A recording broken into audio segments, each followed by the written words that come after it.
Hello friends, welcome to Indian study पर आपका स्वागत है। दोस्तों, जैसा कि आप सभी लोग जानते हैं, कल मैंने आप लोगों को यूपीएसआई से संबंधित एक वीडियो प्रोवाइड करवाई थी कि आप लोगों की तैयारी किस हिसाब से होना चाहिए और कौन कौन से टॉपिक को हम कवर करें कि हम ज़्यादा से ज़्यादा मार्क्स जो है वो गेन कर सकते हैं और 300 प्लस का स्कोर कैसे कर सकते हैं। उसके लिए मैंने कल की वीडियो प्रोवाइड करवा दी है, आप आसानी से जाकर के उस वीडियो को देख सकते हैं। मैं एंड स्क्रीन पे प्रोवाइड करवा दूंगा, तो आप वहां से देख लीजिएगा। कई बच्चों ने कमेंट करा है कि सर आप डेली का जो स्टडी प्लान होता है उसके लिए एक वीडियो बनाएं कि हम किस अकॉर्डिंग अपना डेली का स्टडी प्लान बनाएं ताकि हम यूपीएसआई में एक सीट जो है वो सुनिश्चित कर सकें। देखो, मैं आप लोगों के लिए एक बात बता दूं, हर एक स्टूडेंट के लिए डेली स्टडी प्लान जो है वो अलग अलग हो सकता है। उसकी वजह यह है क्योंकि किसी स्टूडेंट की रीजनिंग अच्छी होती है, किसी की मैथ अच्छी होती है, तो किसी की हिंदी अच्छी होती है।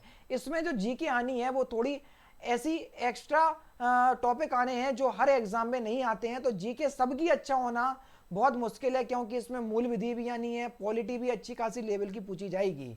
तो देखो, मैं आप लोगों के लिए बता दूं कि अगर सपोज करो किसी की मैथ अच्छी है, देखो अगर किसी की मैथ अच्छी है, किसी की रीजनिंग अच्छी है, किसी की हिंदी अच्छी है, देखो सबसे पहले तो आप क्या काम करो, मैथ को जो हमको लगाना है, मैथ की जो प्रैक्टिस करनी है, देखो मैथ की जो हमको प्रैक्टिस करनी है वो करनी है हमको नाइट में। वो करनी है हमको कब?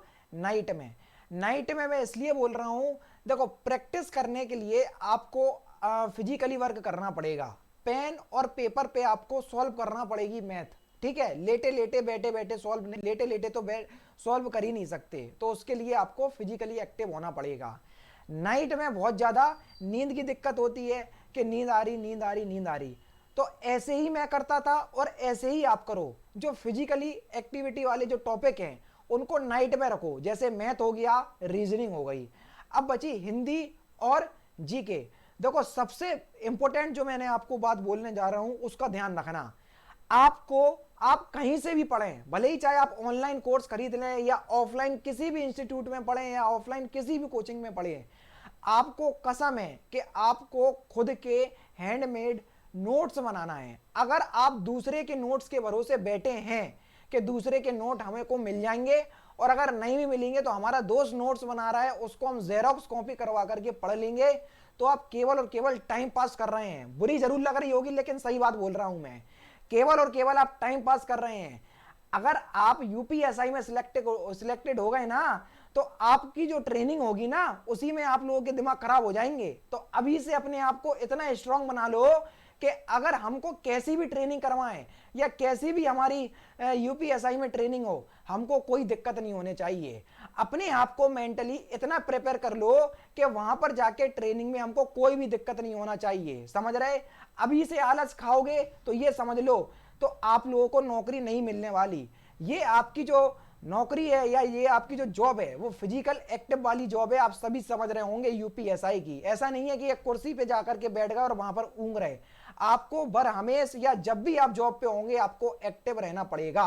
तो इसलिए मैं आपसे कह रहा हूं कि आप नोट्स जरूर बनाएंगे, आपको कसम है।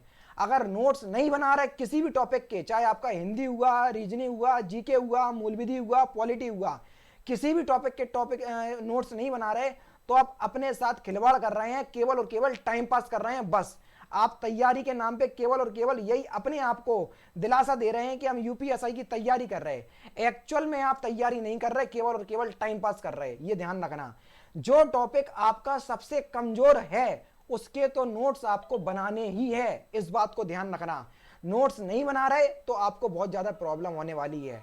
आप कोई भी टॉपिक पढ़ लो, चाहे कोई भी टॉपिक है, अगर आपकी उसकी प्रैक्टिस नहीं कर रहे तो आप ये समझ लो कि आप कुछ नहीं कर रहे। अरे आप ये बताओ, कुछ लोग ऐसे होंगे जिसमें बाइक भी चलाना जानते होंगे, कुछ लोग साइकिल भी चलाना जानते होंगे, कुछ लोग कार भी चलाना जानते होंगे। क्या ऐसे ही चलाना सीख गए? डेली हमने उस चीज को प्रैक्टिस करा, तभी तो आज आप अच्छे से चला पाते हो। इसलिए तो मैं आपसे कह रहा हूं, अगर आपको यूपीएसआई का पेपर क्रैक करना है तो आपको प्रैक्टिस करना ही पड़ेगी। प्रैक्टिस बहुत इंपॉर्टेंट चीज है। मैथ और रीजनिंग तो आपके प्रैक्टिस से ही आएंगे। अब बची हिंदी। हिंदी में कोई भी टॉपिक पढ़ लिया, पहला टॉपिक है आपका स्वर वर्ण वर्णमाला। ये आपका सिलेबस के अकॉर्डिंग मैं बता रहा हूं।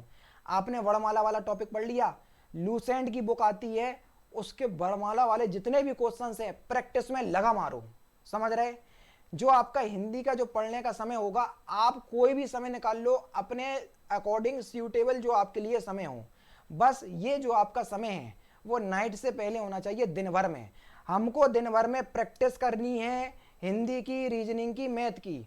अगर आपसे बन सके तो एक प्रैक्टिस सेट डेली लगाओ। डेली लाइफ में आप इंक्लूड कर लो एक प्रैक्टिस सेट। चलो अभी यूपीएसआई का एग्जाम नहीं है, ग्रुप डी का एग्जाम होगा किसी ना किसी बच्चे का, तो ग्रुप डी का प्रैक्टिस सेट लगाओ। ये मैटर नहीं करता कि आप कौन से एग्जाम का प्रैक्टिस सेट लगा रहे हैं, मैटर ये करता है कि आप प्रैक्टिस सेट लगा रहे या नहीं लगा रहे।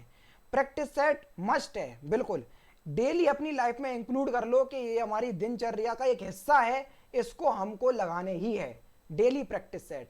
तो ये आप लोगों के लिए बहुत ज्यादा यूजफुल साबित होने वाला है। आप अपने अकॉर्डिंग अपना जो डेली स्टडी प्लान है वो बनाएं, लेकिन जो फिजिकली एक्टिव वाले जो पोर्शन है, मैथ हो गया, रीजनिंग हो गया, इनको आप कोशिश करो नाइट में, लेट नाइट नहीं। अगर आप जल्दी सोने वाले हैं तो सपोज करो आप 8 से 9 से 10 के बीच आप ये जो टॉपिक है वो कवर कर लें। अगर आप हर टॉपिक को पर्याप्त 1 घंटा भी दे रहे हैं ना तो बहुत है। हाँ, जरूरी नहीं है कि 15-15 घंटे 20-20 घंटे पढ़ के ही यूपीएसआई निकलेगा, वो तो उनके लिए जिनने बेचारा कभी कुछ पढ़ा ही नहीं है। लेकिन अगर आप यूपीएसआई की तैयारी कर रहे हैं तो मैं ये मान करके चल रहा हूं कि आप कॉम्पिटिटिव एग्जाम से या कॉम्पिटिटिव क्षेत्र से पहले से जुड़े हुए हैं, समझ रहे? रही बात जीके की, तो जीके के लिए मैं एक अलग से वीडियो बनाऊंगा कि आपको किस किस टॉपिक से कौन कौन से टॉपिक जो हैं वो कवर करना चाहिए, ताकि आप लोग जीके में एक अच्छा स्कोर गेन कर सकें। यहाँ पर मैं आपको ये बता रहा था कि डेली स्टडी प्लान आपके अकॉर्डिंग आप खुद बनाइए, क्योंकि आपको अपने से अच्छा कोई नहीं जानता। जैसे आप मेरे बारे में पूछोगे तो मेरे बारे में मेरे से अच्छा कोई नहीं जानता, ऐसे ही आपको आपसे अच्छा कोई नहीं जानता। और जब रात में सो तो सोचना 1 मिनट, क्या आज का जो दिन हमारा बीता है वो दिन हमारे लक्ष्य की ओर ले जाने वाला था या नहीं था? अगर अंदर से आवाज आए नहीं, हमारा जो दिन बीता है उस बीते हुए दिन से हम अपने लक्ष्य पर नहीं पहुंच सकते, तो याद रखना केवल और केवल आप अपने समय के साथ खिलवाड़ कर रहे हैं और कुछ नहीं कर रहे। और अंदर से आवाज आ जाए कि हाँ, आज मेरा जो दिन बीता है उस अकॉर्डिंग अगर मैं डेली बेसिस पे चलूं तो एक ना एक दिन मैं अपने लक्ष्य पर, अपने टारगेट पर जरूर पहुंचूंगा। ध्यान रखना, ये बहुत इंपॉर्टेंट बात है। जितनी भी बात मैंने आपको बताई है इसको ध्यान रखना। जो फिजिकली एक्टिव वाले चैप्टर हैं उनको आप नाइट में जगा दो कि हम इतने टाइम आपको लगाएंगे, लेकिन जो टाइम जिसके लिए आप बना दो वो टाइम आपको उस टॉपिक को उठाना ही है। आलस त्याग दो। अगर आलस नहीं त्यागोगे, अगर हो भी जाएगा ना आपका यूपीएसआई में, तो आपका ट्रेनिंग में आलस तो भूल ही जाना। और अगर आप यूपीएसआई के लिए अपने आप को मेंटली प्रिपेयर कर चुके हो तो ध्यान रखना इस बात का, आलस नाम की कोई चीज़ नहीं है यूपीएसआई में। इसलिए मैं आप लोगों को बता रहा हूँ कि आप लोग इस अकॉर्डिंग अगर स्टडी करोगे तो यकीनन पास हो जाओगे। फिर भी आपका कोई डाउट हो तो मैं आपसे बोल चुका हूँ कि मेरे से कमेंट बॉक्स में पूछ लेना। और कमेंट बॉक्स में अगर मैं आपके क्वेश्चंस का आंसर नहीं दे पा रहा हूँ तो आप मेरे से इंस्टाग्राम पर भी पूछ सकते हैं। मैं कोशिश करूँगा आपके सारे क्वेश्चंस का जवाब दे सकूँ। और अब जब आप ये वीडियो देख रहे होंगे तो रात के 9 बजे मेरी अनअकैडमी पर क्लास चल रही होगी, तो आप लोग डिस्क्रिप्शन में लिंक प्रोवाइड करवा दूंगा। हिंदी की वर्णमाला वाली वीडियो की मैं पूरी प्रैक्टिस करवाने वाला हूं, तो वहां पर आ जाना, आराम से उस क्लास को देखना, ताकि आप लोगों को बहुत ज़्यादा प्रॉफिट मिल सके। तो दोस्तों फिलहाल की वीडियो में सिर्फ इतना ही। अगर आपको वीडियो पसंद आए तो प्लीज़ दोस्तों वीडियो को लाइक कीजिए, शेयर कीजिए और साथ ही साथ हमारे चैनल को सब्सक्राइब करना ना भूलें, क्योंकि मैं रोजाना इसी तरह की वीडियोस आप लोगों के लिए लाता रहता हूँ। नमस्कार दोस्तों, जय हिंद, जय भारत।